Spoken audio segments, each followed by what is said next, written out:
का रे भौजी का भल रे काहे मुहवा गिरा के बैठल है? एकदम फाटत हो। का फाटत तो? अब का बताई तो के देवर बबुआ सुना सुनावा। तेला लगावा मालिश करावा फिर रात बाए देवरू।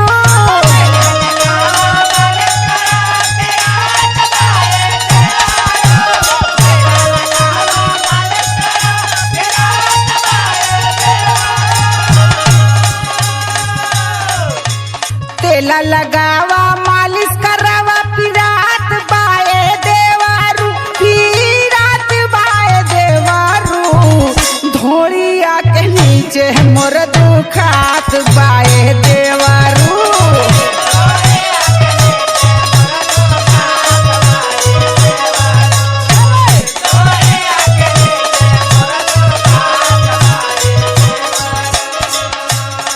अच्छा अच्छा बूझ गई नी लगत भैया घरे आयल हुआ। हाँ हो आल कहूँगा। गलवा पे काटल दत के निशानी देखात बारे भौजी।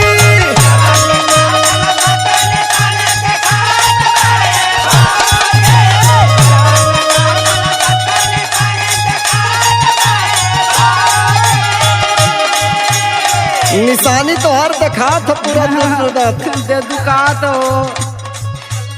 गलबा पे काटल दत के निशानी देखात बाए भौजी देखत बाए भौजी। लहड़ल बाडू से जब पूछात बाए भौजी।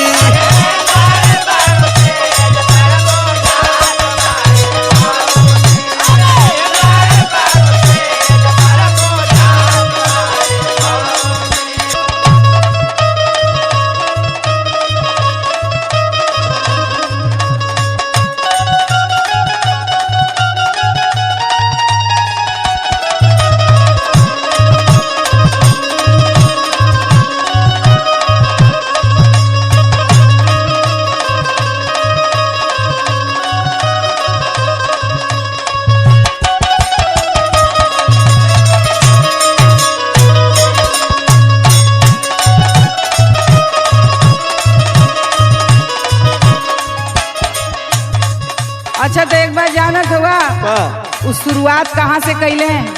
कहा सुना बतावत है।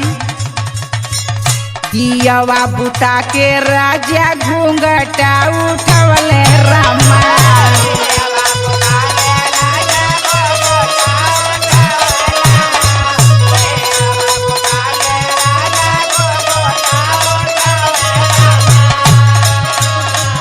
कोरवा में चाप के उ रात भर जगौले रामा।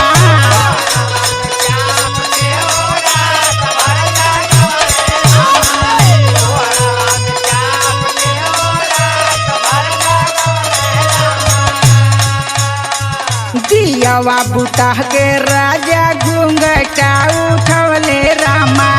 कोरवा में चाप के उ रात भर जगवले रामा। फिर का भल भौजी? सुना बतावत है। चलिया के भीतर न जाने काहे भभात बाए देवरू।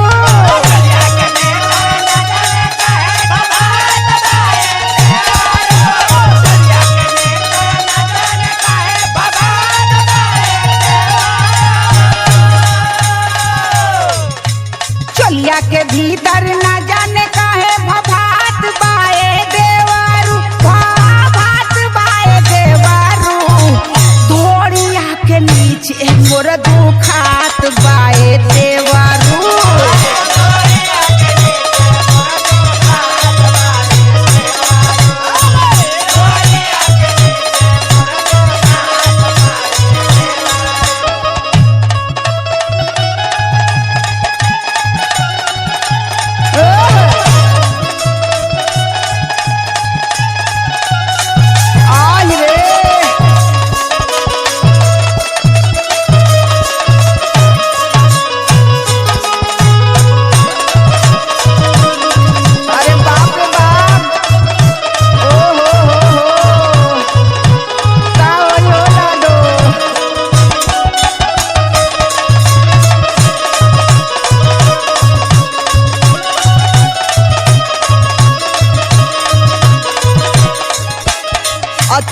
ढेर मत बतावा, तोहे देखते हम कुल बता देते जब हाँ। चले में तोहार टंगरी लड़त हिया। अच्छा तो सुना हम बतावत बा। भाई तो लड़बा न करी। बात कुल बूझ गईनी देख के नजरिया रामा।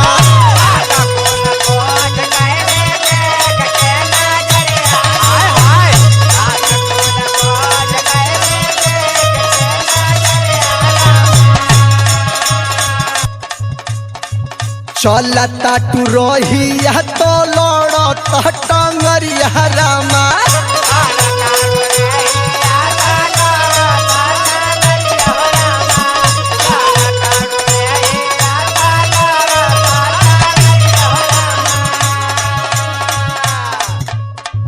बात कुल बूझ गईली देख के नजरिया रामा। चलता टू रहिया तो लड़ता टंगरिया रामा। सुनत भौजी, हो सुनत है। टुन के समझलू ने? एकदम जानत है, हमके पक्का खिलाड़ी हम। टुन लाडो के मनवा यबला जात बाये भौजी।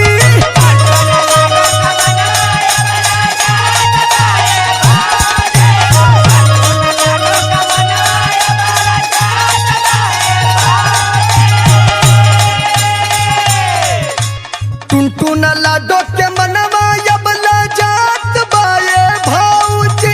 ला जात बाये भौजी। लड़ल पाड़ू से जब पूछात बाये भौजी।